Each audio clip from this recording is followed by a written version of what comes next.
700조 원에 육박한 것으로 나타났습니다. 공무원과 군인연금 충당 부채가 급격히 늘었습니다.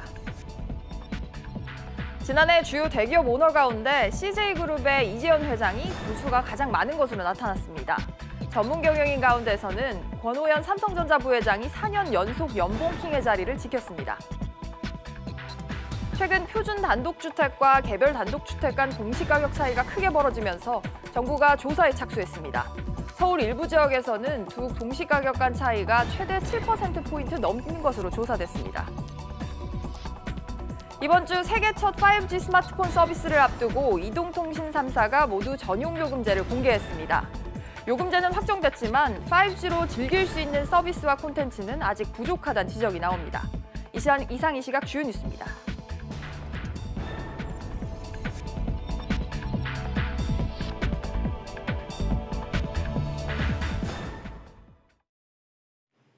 첫 소식입니다. 지난달 소비자 물가 상승률이 2년 8개월 만에 최저치를 기록했습니다. 석 달 연속 0%대 상승률인데 취재 기자 연결하겠습니다. 장가희 기자, 지난달 소비자 물가가 거의 3년 만에 가장 낮은 수준인데 왜 그런가요? 네, 통계청에 따르면 지난달 소비자 물가 지수는 104.49로 1년 전보다 0.4% 상승했습니다. 소비자 물가 지수 상승률은 지난해 12월 1.3%를 기록한 뒤 올해 1월 0.8%로 떨어졌고 2월엔 0.5%에 이어 3개월 연속 1% 미만의 상승률을 이어가고 있습니다. 석유류와 채소류 물가 하락이 전체 물가 상승률을 끌어내렸는데요. 국제유가 하락에 더해 정부가 한시적으로 유류세를 인하했죠. 이 영향으로 지난달 석유류 가격은 1년 전보다 9.6% 떨어지며 전체 물가를 0.43%포인트 낮췄습니다. 품목별로 휘발유가 12.6%, 경유는 7% 떨어졌습니다. 자동차용 LPG도 6.9% 하락했습니다. 농축수산물 가격은 0.3% 떨어졌는데요. 이 중 채소류 가격은 12.9%나 내리며 전체 물가를 0.21%포인트 끌어내렸습니다. 배추가 46%, 무가 51% 넘게 하락했습니다. 통계청은 상대적으로 기상 여건이 좋아 출하량이 많아지며 가격이 하락했다고 전했습니다. 그렇군요. 물가가 상승한 품목들 짚어주시죠. 네, 서비스 물가는 1년 전보다 1.1% 올랐습니다. 또 외식 물가는 2.3% 상승하며 여전히 높은 수준을 보였습니다. 소비자 체감 물가를 보여주는 생활 물가 지수는 지난달에 이어 보합세를 보였습니다. 지금까지 SBS CNBC 장가입니다. 2년 전 우리나라의 빚이 1,500조 원을 넘어섰다고 해서 우려의 목소리가 컸었습니다. 작년에는 얼마나 늘었을까요? 취재 기자 연결합니다. 류정훈 기자. 네, 류정훈입니다. 지난해 우리나라 국가부채 통계 나왔죠? 어느 정도로 집계됐습니까? 네, 지난해 국가부채가 1,600조 원을 넘어서 1,700조 원에 육박했습니다. 국가재무제표상의 부채 항목으로 잡힌 나라빚이 지난해 1,682조 7천억 원을 기록했는데요. 이는 사상 처음 1,555조 8천억 원을 기록했던 2017년보다 126조 9천억 원 늘어난 겁니다. 류 기자, 불과 1년 만에 120조 원이 넘게 늘어나는데 그 이유가 뭘까요? 먼저 국공채 발행 잔액이 21조 7천억 원을 늘었고 연금 충당 부채 또한 94조 1천억 원이 늘었기 때문입니다. 눈여겨봐야 할 게 바로 연금 충당 부채인데요. 연금 충당 부채란 지난해 말 기준 공무원 재직자와 연금 수급자에게 지급해야 할 연금을 현재 가치로 추정한 재무제표상의 부채입니다. 정부가 직접 빌려 무조건 갚아야 하는 확정 부채는 아니지만 연금 조성액이 지급액보다 부족할 경우 정부가 재원으로 메워야 합니다. 지난해 연금 충당 부채는 939조 9천억 원을 기록했습니다. 그렇군요. 그 연금 충당 부채가 전체 부채의 절반이 넘게 차지하던데 이 연금 충당 부채가 그렇게 늘어난 이유는 뭐죠? 네, 말씀하신 대로 연금 충당 부채는 나라 빚의 56%가량을 차지하는데요. 연금 충당 부채가 늘어난 이유는 할인율 때문입니다. 연금 충당 부채는 미래에 지급되는 돈인 만큼 미래 가치를 현재 가치로 환산할 때 할인율을 적용하는데요. 저금리일수록 할인율이 하락해 현재 가치는 더욱 커지게 됩니다.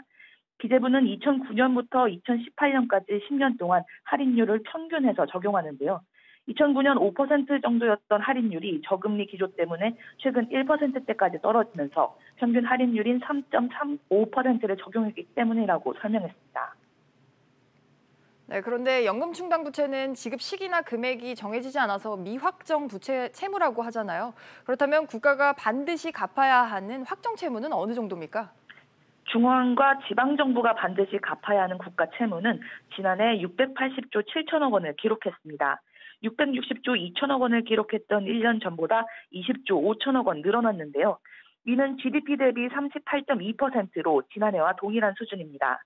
정부는 국무회의에서 의결된 2018 회계연도 국가결산 보고서를 감사원에서 결산 감사를 받은 후 5월 말까지 국회에 제출할 계획입니다. 지금까지 SBS CNBC 류정원입니다. 더불어민주당과 정부 또 청와대가 추가 경정 예산을 추진합니다. 당정청은 미세먼지 대책과 경기 하방 리스크 조기 차단, 또 맞춤형 일자리 지원과 사회 안전망 강화 등 3가지 방향에 초점을 맞춰서 오는 25일을 전후로 추경안을 국회에 제출할 방침입니다. 지난해 우리나라 대기업 임원들은 연봉을 얼마나 받았을까요? 권오현 삼성전자 회장이 지난해에도 전문 경영인 가운데서는 4년째 연봉 1위를 차지했습니다. 한편 직원들의 평균 급여가 가장 높은 기업은 S-오일로 나타났는데 보도국 연결하겠습니다. 권세욱 기자. 네, 보도국입니다. 지난해에도 권오현 회장의 연봉이 가장 많았습니다. 몇 년째인가요? 네. 권오현 회장은 삼성전자에서 70억 원을 받아 지난 2015년부터 4년째 셀러리맨 연봉킹 자리를 유지했습니다. 다만 지난해 3월 대표이사직에서 물러나면서 전년도 243억 원보다는 70% 이상 줄었습니다.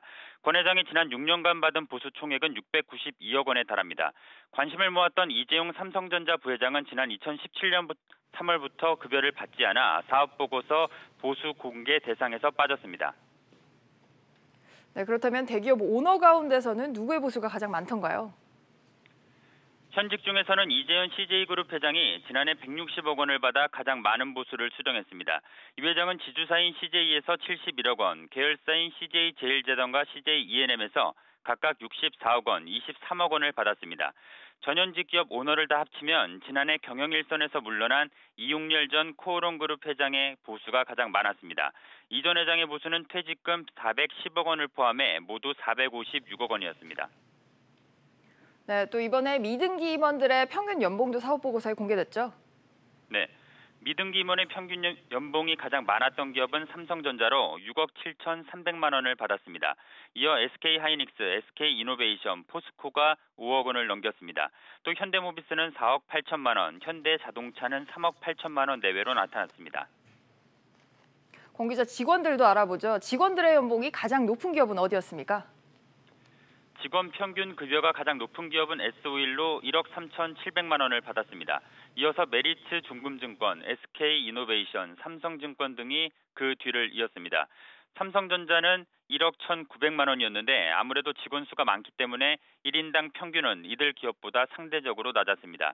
시총 상위 기업 100곳 가운데 지난해 사업보고서를 공개한 80곳의 1인당 평균 급여는 8,100만 원이었습니다. 이 중 13곳의 직원 평균 급여가 1억 원 이상인 것으로 집계됐습니다. 지금까지 보도국에서 SBS CNBC 권세욱입니다. 5세대 이동통신, 5G 이동통신 서비스가 이번 주부터 시작됩니다. KT가 오늘 요금제를 발표하면서 본격적인 경쟁이 시작됐는데 자세한 내용 취재기자 연결하겠습니다. 최나리 기자. 네, 최나리입니다. 네, KT도 오늘 5G 요금제를 발표했군요. 어떤 점 주목할 수 있을까요? 네, KT는 오늘 오전 서울 광화문 KT 스퀘어에서 기자간담회를 열고 5G 서비스와 요금제를 발표했습니다. 업계 최초로 속도 제한 없이 데이터를 완전 무제한으로 제공하는 KT 5G 슈퍼플랜 요금제를 선보였는데요. 슈퍼플랜은 소비자의 라이프 스타일 등을 반영해 베이직, 스페셜, 프리미엄 등 3종으로 구성됐습니다. 유무선 음성 통화와 문자는 기본이고 국내뿐 아니라 전 세계 185개국에서도 추가 요금 없이 로밍 서비스가 제공됩니다. 그렇군요. 아무래도 소비자들의 관심사는 가격대일 것 같은데 다른 이통사들 요금제는 어떻습니까? 네, 우선 KT의 슈퍼플랜 3종은 월정액 8만 원부터 10만 원, 13만 원입니다. 여기에 데이터를 많이 쓰지 않는 고객을 위한 5G 슬림 요금제도 있는데요. 월정액 5만 5천 원에 8GB를 기본 제공하고 소진 뒤에는 속도가 제한됩니다. LG U+의 경우 요금 구간은 5만 5천 원에서 9만 5천 원으로 보다 낮추고 기본 제공 데이터는 9GB부터 250GB까지 총 3가지 요금제를 내놨습니다. 내일 기자간담회를 앞둔 SK텔레콤은 총 4개 구간 요금제로 알려졌습니다. LGU 플러스와 달리 최고가인 12만 5천 원대에 300GB를 제공하는 점이 특징입니다. 최 기자, 이제 이 통사들이 본격적으로 5G 시대 경쟁에 돌입했다고 볼 수 있을까요? 그렇습니다. 당분간 시장 상황을 지켜봐야 할 것으로 보입니다만 KT가 파격적인 요금제를 내놓으면서 경쟁이 불가피해졌습니다. 통신 3사는 내일 모레까지 삼성전자의 첫 5G 스마트폰 갤럭시 S10 5G의 사전 예약을 받습니다. 지금까지 광화문 KT 스퀘어에서 SBS CNBC 최나리입니다. 그동안 사회초년생이나 주부의 경우에는 금융거래가 부족해 신용등급이 낮았습니다. 때문에 은행 대출의 문턱을 넘기가 쉽지 않았는데요. 하지만 앞으로는 통신비나 세금만 제때 내도 신용등급이 올라서 은행 대출이 수월해질 전망입니다. 취재기자 연결하겠습니다. 김성현 기자. 네, 김성현입니다. 은행들이 신용평가 방식을 바꾼다면서요? 구체적으로 어떻게 바뀌는 거죠? 네, 올 하반기부터 국민과 신한, 하나 등 5개 시중은행선 통신비나 온라인 쇼핑 거래 내역 등을 활용해 신용등급을 평가하기로 했는데요. 청년층이나 주부 등 금융거래가 부족하다는 이유로 은행 대출이 어려웠던 계층이 불이익을 받지 않도록 하기 위해서입니다. 금융거래 이력이 부족해 대출이 거부될 경우 통신비 등 비금융 정보를 활용해 재심사를 하게 되는데요. 재평가 결과 신용도가 나아질 경우 은행 대출을 받을 수 있게 됩니다. 네, 이렇게 되면 은행 대출은 얼마나 받을 수 있을까요? 네, 금융감독원은 통신비 등을 활용해 신용등급을 매길 경우 기존의 은행 대출이 거절된 약 71만 명 가운데 20만 명 정도가 혜택을 받을 수 있을 것으로 전망했는데요. 신용등급이 7등급이 나오더라도 통신신용등급이 3등급이 나올 수 있기 때문입니다. 금감원은 비금융정보 활성화가 은행권에 정착될 수 있도록 이행 상황을 점검할 계획입니다. 지금까지 SBS CNBC 김성현입니다. 가끔씩 은행에서 돈 빌리실 때 내가 내는 이 이자가 제대로 된 걸까 궁금하신 분들 있을 것 같습니다. 더구나 지난해 일부 시중은행들에서는 대출 금리를 조작하는 일이 벌어지기도 했었는데요. 금융당국이 이런 소비자 피해를 막기 위해서 대출 금리 산정 내역을 투명하게 공개하도록 했습니다. 취재기자 나와 있습니다. 네, 박규준 기자. 예. 먼저 지금은 대출해 줄 때 은행이 어느 정도까지 금리 정보를 제공하고 있습니까? 네, 지금까지는 은행들이 기준금리와 가상금리 이 2개 숫자까지는 은행이 고객들한테 제공을 해주고 있습니다. 좀 예를 들어보면요, 지금 표를 좀 보시면은 제가 신용대출을 연 9.7%로 좀 돈을 빌렸다고 하면 이 기준금리는 연 1.8%. 가상금리는 연 7.9%. 이 정도로 해서 일반적으로 이 정도의 숫자는 제공이 된다 이렇게 보시면 되는데 이 가상금리가 어떻게 산정이 되는지는 알 길이 없고요. 이 우대금리, 그러니까 이 급여계좌라면 금리를 어느 정도 좀 할인해주는 그런 혜택을 내가 우대금리 혜택을 받고 있는지 이것도 현재로서는 대체로 알기가 힘든 상황입니다. 그래서 당국이 조치를 낸 건데 은행이 어느 정도까지 금리 정보를 제공하겠다는 거죠? 네, 이 우대금리 쪽을 좀 꼼꼼하게 은행이 공개하도록 한 게 눈에 띄는 부분인데요. 이게 좀 어제부터 이 달라진 금리 내역서를 고객들이 직접 받아볼 수가 있는데 좀 예를 들어 보면 지금 표를 좀 보시면은 이 본인이 급여 이체라든지 이 관리비 자동 이체 또 신용카드 실적으로 어느 정도 우대금리 이 할인을 받고 있는지를 앞으로는 이렇게 투명하게 받아볼 수가 있습니다. 이 표의 사례 같으면 기준금리 2.02%, 또 가상금리가 2.03%, 이거를 더하면 4.05%인데 우대금리 이걸 좀 할인해서 빼고 지점장 정결금리도 감안을 해서 최종적으로 맨 마지막에 보시는 것처럼 최종금리 3.25% 이렇게 해서 고객 입장에서는 내가 어느 정도 금리를 받고 있는지 똑 떨어지게 확인할 수 있기 때문에 고객으로서는 안심이 된다 이렇게 보시면 됩니다. 박 기자, 그런데 하지만 최종 대출 금리에서 가산금리가 차지하는 비중도 굉장히 크잖아요. 이건 세부 내역이 공개가 안 되는 거죠? 네, 맞습니다. 말씀하신 것처럼 이 가상금리 이쪽도 금리 비중이 큰데요. 여기는 세부적으로 공개가 되지 않습니다. 사실 신용도별 금리 차이는 이 가상금리에서 천차만별로 큰 폭으로 벌어지는 부분이 있는데요. 기준금리는 사실 코픽스나 금융채 이런 시장금리를 반영하기 때문에 기준금리는 1등급이건 10등급이건 다 똑같습니다. 하지만 이 가상금리는요, 고객별 위험도라든지 은행이 고객한테 부과하는 마진율 등등을 감안해서 천차만별로 달라지거든요. 그렇기 때문에 일각에서는 이 가상금리를 은행들이 깜깜이로 좀 부과하고 있다 이런 지적도 있었는데 업계는 이 가상금리까지 세부 내역까지 공개하게 되면 영업기밀들이 다 까발려진다는 이유로 그간 반대를 해왔었습니다. 당국이 일정 부분 이러한 당국의 우려를 수용을 한 것으로 보이고요. 다만 당국은 앞서 말씀드린 이 가상금리 세부 항목을 주기적으로 다시 산정하도록 해서 부당한 금리 부과를 미연에 차단하도록 하는 계획입니다. 네, 박 기자 잘 들었습니다. 국내 5개 자동차 업체의 판매 실적이 국내와 해외 모두 줄어든 것으로 집계됐습니다. 수출도 지난해 말부터는 넉 달째 마이너스를 기록하면서 올해 경제 성장률에도 영향을 끼칠 거란 분석이 나오는데요. 자세한 내용 취재기자 연결하겠습니다. 강산 기자. 네, 강산입니다. 네, 판매 실적 얼마나 나빠졌습니까? 네, 현대 기아차와 한국 GM, 쌍용, 르노 삼성 등 5개 업체의 지난달 판매량은 모두 70만 천여 대로 1년 전과 비교해 2.5% 줄었습니다. 국내 판매량은 13만 8천여 대로 지난해 3월보다 0.8% 줄었고 해외 시장 판매는 56만 3천여 대로 3% 감소했습니다. 업체별로는 노조 파업의 영향을 받은 르노 삼성이 가장 안 좋았는데요. 국내외 판매량이 지난해보다 절반 가까이 줄어든 13,800대에 그쳤습니다. 네, 한편 지난달 수출액도 나왔죠? 네, 정부는 지난달 수출액이 471억 1천만 달러를 기록했다고 밝혔습니다. 지난해 3월에 비해 8.2% 줄어든 것으로 넉 달 연속 감소세를 이어갔습니다. 반도체 가격 하락과 중국 경기 둔화 직격탄을 맞은 모습인데요. 내수까지 부진한 모습을 이어가고 있어 우려가 커지고 있습니다. 특히 관광객이 줄면서 지난 2월 숙박업 업황 기업 경기 질서지수, 즉 BSI는 44로 메르스 사태가 불거진 2015년 7월 이후 최저 수준을 기록했습니다. BSI 수치는 기준치인 100보다 낮으면 경기를 비관적으로 보는 기업이 더 많다는 뜻입니다. 네, 수출도 내수도 모두 안 좋은 건데 올해 경제 성장률이 걱정이군요. 네, 수출과 내수가 이렇게 침체를 겪으면서 올해 성장률이 한국은행 전망치인 2.6%를 밑돌 가능성이 높다는 분석이 나옵니다. 이주열 한국은행 총재는 어제 열린 기자간담회에서 1월에 내놓은 연간 성장률 전망치를 바꿔야 할 정도인지는 좀 더 짚어봐야 한다며 대외 여건 변화를 감안하면 하방 리스크가 조금 더 커진 것으로 보인다고 진단했습니다. 대내외 경제 여건이 악화되고 있다는 사실은 인정하면서도 성장률 전망을 내릴지는 좀 더 신중히 결정하겠다는 뜻으로 풀이됩니다. 지금까지 보도국에서 전해드렸습니다. 정부가 개별 단독주택 공시가격 산정과 검증 과정에 문제가 없었는지 들여다보겠다고 밝혔습니다. 정부 산정 표준주택 공시가와 지자체가 산정한 개별 단독주택 공시가 상승률이 크게 차이가 나면서 논란이 커진 데 따른 조치인데요. 취재기자 연결하겠습니다. 오수영 기자. 네, 오수영입니다. 네, 두 표준주택과 개별주택 공시가격 상승률 얼마나 차이가 나길래 논란이 되고 있나요? 네, 크게는 7%포인트 이상 차이가 나는데요.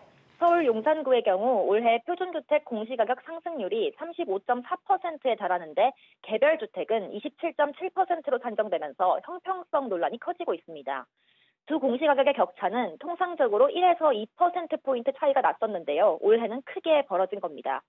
논란이 커지자 김현미 국토부 장관은 어제 개별 단독주택 공시가격의 산정 과정과 검증 과정에 문제가 없었는지 점검하라고 지시했는데요. 공시가격의 적정성에 대해 즉시 점검에 착수해서 명백한 오류는 지자체에 시정하도록 요구하겠다고 밝혔습니다. 개별 단독주택 공시가격은 지자체 산정 이후 한국감정원이 다시 검증을 하도록 돼 있는데 감정원이 제대로 들여봤는지가 이번 감사의 핵심 포인트가 될 전망입니다. 감사 결과 오류를 발생시킨 내역이 밝혀진다면 처벌을 받게 될 수도 있습니다. 오 기자, 그러면 정부가 조사한 이후에 공시가격이 바뀔 수도 있을까요? 네, 그렇습니다. 명백한 오류가 있었다면 오는 30일 발표될 확정 공시가격이 변할 수도 있습니다. 단독주택의 공시가격은 과세와 복지 수급 등의 기준이 되기 때문에 공정성과 객관성 확보가 무엇보다도 중요하다는 게 국토부 입장입니다. 이에 따라 표준주택 공시가격 상승률에 크게 못 미치는 개별주택의 경우 최종 공시가격이 인상될 가능성이 있습니다. 국토부는 앞으로 적정성 논란이 재발되지 않도록 업무 전반에 대한 실태 점검을 거쳐서 근본적인 개선 방안을 마련하겠다고 밝혔습니다. 지금까지 보도국에서 전해드렸습니다. 봄 이사철에 접어들면서 지난달 서울 아파트 거래량이 조금 늘었지만 지난해 10분의 1 수준에 그친 것으로 조사됐습니다. 서울 부동산 정보광장에 따르면 지난달 서울 아파트 매매량은 1,700여 건으로 한 달 전보다 10.6% 늘었지만 1년 전 수준의 13%에 불과한 수준으로 나타났습니다. 이는 지난 2006년 통계 집계를 시작한 이후 3월 기준으로는 가장 적은 수준입니다. 휴대전화나 무선 공유기, TV 같은 가전제품에서 나오는 전자파는 암을 유발할 가능성이 있는 물질로 규정이 돼 있습니다. 특히 어린이는 더 위험하다고 알려져서 부모들의 걱정이 큰데요. 이런 불안을 줄이기 위해서 정부가 영유아 시설의 전자파 줄이기에 나섰습니다. 취재기자 연결하겠습니다. 김현우 기자. 네, 김현우입니다. 영유아 시설에 대한 전자파 측정 시작됐다고요? 네, 과학기술부는 이번 달부터 어린이집, 유치원, 초등학교 같은 어린이 시설의 전자파 세기를 조사합니다. 전자파가 강할 경우 낮추는 방안을 제공할 계획입니다. 일단 희망하는 영유아 시설부터 올해 540곳을 조사한다는 방침입니다. 네, 그런데 구체적으로 이번 조사를 하는 이유가 궁금한데요. 네, WHO 산하 국제암연구센터는 전자파를 암을 유발할 가능성이 있다는 2B 등급으로 분류했습니다. 전자파가 백혈병 같은 암을 유발한다는 연구 보고도 나와 있습니다. 특히 어린이는 전자파로 인한 발암 가능성이 성인보다 높을 수 있다고 알려졌는데요. 과기부는 이번 조사를 통해 전자파에 대한 우려를 해소하고 안전한 전파 환경을 조성하겠다고 밝혔습니다. 지금까지 보도국에서 전해드렸습니다. 미세먼지와 관련한 5개 법안이 오늘 공포됩니다. 이에 따라 오는 7월부터는 유치원과 초중고교 교실에 공기정화 설비와 미세먼지 측정기가 설치되고 정부와 지방자치단체가 관련 비용을 지원할 수 있게 됩니다. 또 내년 4월부터는 대중교통의 주기적인 실내 공기질 측정과 자동차 판매사의 저공해 자동차 보급 목표제 등이 확대 시행됩니다. 공중위생관리법의 과징금 상한액이 최대 1억 원으로 인상됩니다. 실효성을 높이기 위한 취지라는 게 정부 설명인데 취재기자 연결합니다. 이한나 기자. 네, 이한나입니다. 과징금이 크게 오른다고요? 네, 현재는 공중위생법 과징금 상한액이 3천만 원인데 오늘 국무회의를 통과한 개정안에 따르면 앞으로는 최대 1억 원까지 오릅니다. 그동안 최대 3천만 원의 과징금만 물면 됐기 때문에 실효성이 없다는 지적이 있었는데요. 이번에 상한 금액을 대폭 올리면서 위생법 위반 사례도 줄어들 것으로 기대됩니다. 부과 대상은 임의용업, 숙박업 등을 운영하는 공중위생영업자들인데요. 과징금은 영업정지 대신 부과해 똑같은 제재 효과를 보기 위해서입니다. 업소가 영업정지될 경우 이용자가 심한 불편을 겪게 되거나 공익을 해할 우려가 있을 때가 이에 해당되는데요. 예를 들면 숙박업의 경우 영업정지 처분을 받으면 단기 투숙자에게 피해가 가기 때문입니다. 기자, 근데 이번 과징금이 모든 공중위생업자들에게 똑같이 적용되는 건 아니라고요? 네, 그렇지는 않습니다. 매출 규모별로 과징금 산정 기준이 따로 마련되어 있는데요. 영업자의 최근 1년간 총 매출액을 기준으로 산정한 1일당 과징금 금액에 영업정지 일수를 곱해서 산정됩니다. 예를 들어 연간 총 매출액이 100만 원 이하인 영업소는 영업정지 1일당 과징금이 9,400원인데요. 이 업소의 영업정지 일수가 30일인 경우 과징금은 총 28만 2천 원이 됩니다. 하지만 영업자의 사업 규모나 위반 행위의 정도와 횟수 등을 고려해 50% 범위 내에서 과징금을 더 올리거나 낮추는 것이 가능합니다. 이번 개정안은 대통령 재가를 거쳐 오는 16일부터 시행됩니다. 지금까지 보도국에서 전해드렸습니다.